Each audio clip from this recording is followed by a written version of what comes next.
પેલી વહુને બોલાવી, બોલે તારો સમય પૂરો થઈ ગયો, હવે તારી સાસુને નફરત કર. એટલે એની મેળે કુદરતી એનું મૃત્યુ થશે. હવે લોયરને બેસાડીને એટલું કીધું, એક વાત કહું છું, તમે જેટલી ફી લ્યો એટલી આપવા માટે તૈયાર છો.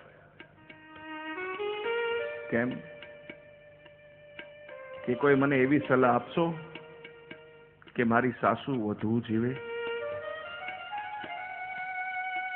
કેમ તો કે એને ખોટો ખોટો પ્રેમ કરતા કરતા હવે હું એને સાચો સાચો પ્રેમ કરવા માંડી ગઈ છું.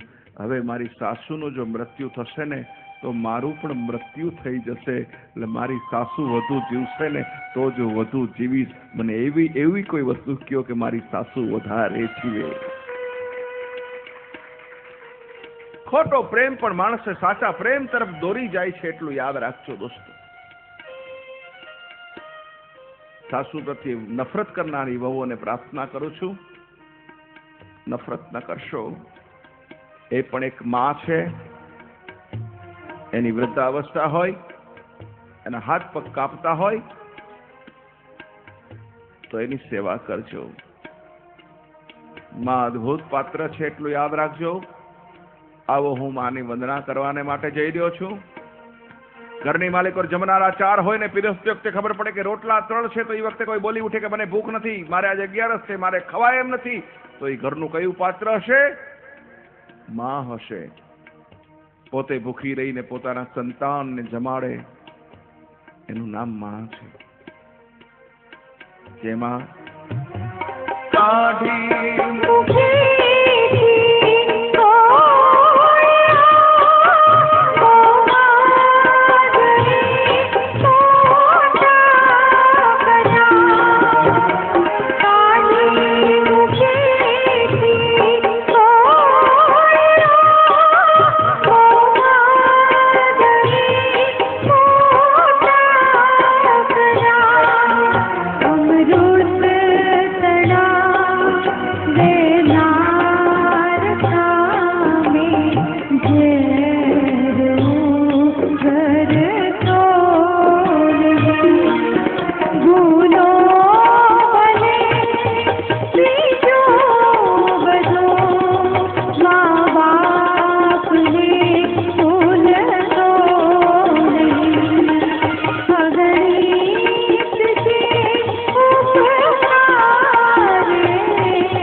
દોસ્તો શું છે સાંભળજો.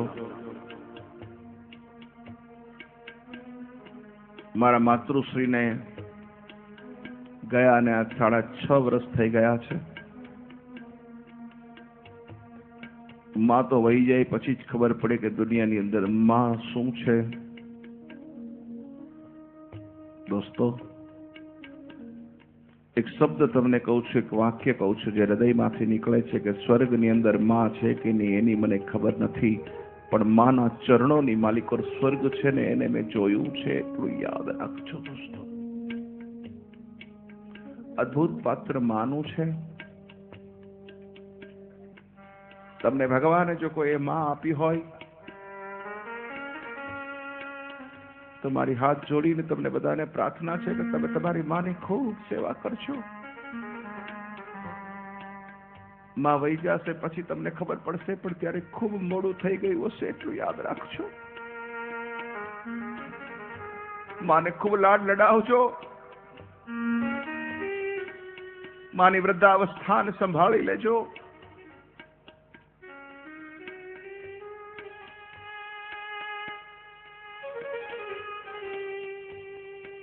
30 વર્ષની યુવાન માના ખોળાની માલિક 15 દિવસનો બાળક રમી રહ્યો છે.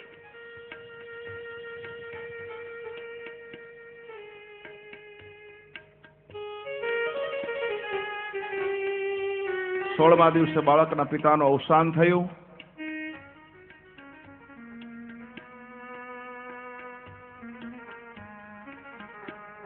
આખા સમાજે આવીને યુવાન માને સમજાવી કે બેન બીજા લગ્ન કરી લે.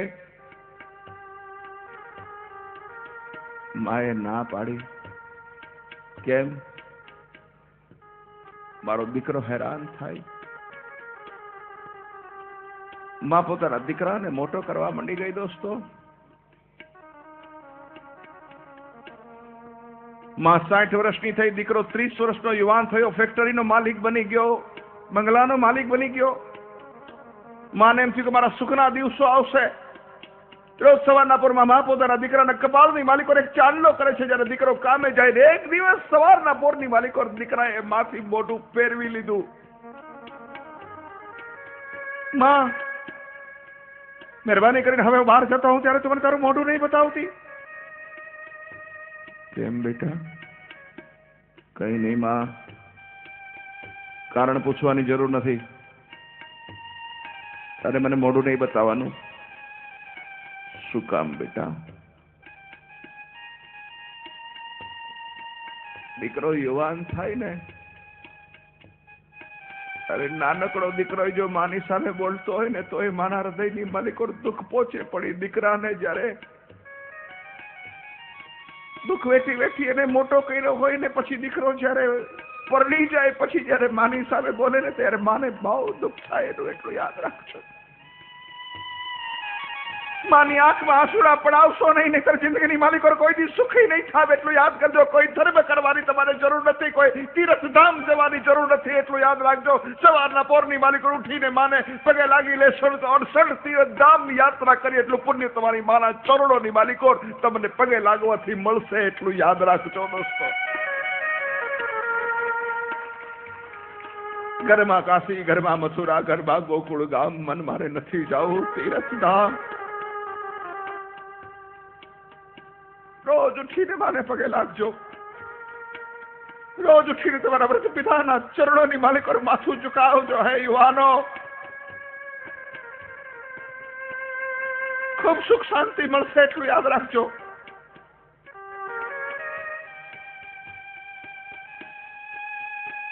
માં, તને ના પાડી તારે મને મોઢું નહીં બતાવવાનું, પણ બેટા મારો કઈ વાંક ગુનો કે કઈ વાંક નથી. માં, ફેક્ટરી બંધ થવાની તૈયારીમાં છે. બેટા એમાં હું શું કરું? માં, તું જવાબદાર છે. શું કામ એને? બેટા સાંભળજો. તમારા રૂવાડા બેઠા થઈ જશે. જામનગરની સત્ય ઘટના. શું કામ બેટા? માં, બધા લોકો કહેતા હતા હું માનતો નતો, પણ આજ મારે માનવું પડશે. મારી ફેક્ટરી બંધ થવાની તૈયારી છે, એટલું બધું નુકસાન ગયું એટલા માટે. પણ શું બેટા કે માં, દુનિયામાં બધા લોકો એમ કહે છે કે સવારના પોરમાં કોઈ સારા કામે જતા હોય ત્યારે કોઈ રાંડ કે વિદ્વાનું મોઢું જોઈને જાય તો એને અપસુકન થાય. માં, મને તારું મોઢું જોવાથી સવારના પોરમાં તારા અપસુકન થાય છે. હે બેટા? શું રાંડનું મોઢું જોવાથી તને અપસુકન થાય છે? આ તારી માનું મોઢું જોવાથી તને અપસુકન થાય છે? આ તારી માનું મોઢું જોવાથી તને ફેક્ટરીમાં નુકસાન જાય છે? આમાં ઠીક છે, આવતીકાલથી હું ઘરમાં પડી રહીશ, બહાર નહીં નીકળું. તું નહીં જા ત્યાં સુધી. નહીં માં, નહીં. તારે આ ઘરમાં રહેવાની જરૂર નથી. મેં તારા માટે વૃદ્ધાશ્રમમાં વ્યવસ્થા કરી છે. આવતીકાલે હું તને વૃદ્ધાશ્રમની અંદર મૂકી જઈશ. બેટા, આટલી મોટી સજા? હે ભાઈ? ઠીક છે બેટા, એક વાત કર. હા, મનહૂસ અપસુકનિયા ચહેરો જોવાથી તને નુકસાન જાય છે ને? સાચી વાત છે બેટા. મને ખબર પડી કે આવો ચહેરો જોઈ તો નુકસાન જાય. નહીં માં, સમજાય વાત કર કે બેટા તને મારું મોઢું જોવાથી નુકસાન ગયું તો સાંભળી લે, મને પણ તારું મોઢું જોવાથી 30 વર્ષથી નુકસાન ગયું. બેટા શું માં કે તારો જન્મ થયો ને 16મા દિવસે તારો પિતાનું અવસાન થયું. તારો બાપ 16મા દિવસે મરી ગયો. તું વિધવા થઈ.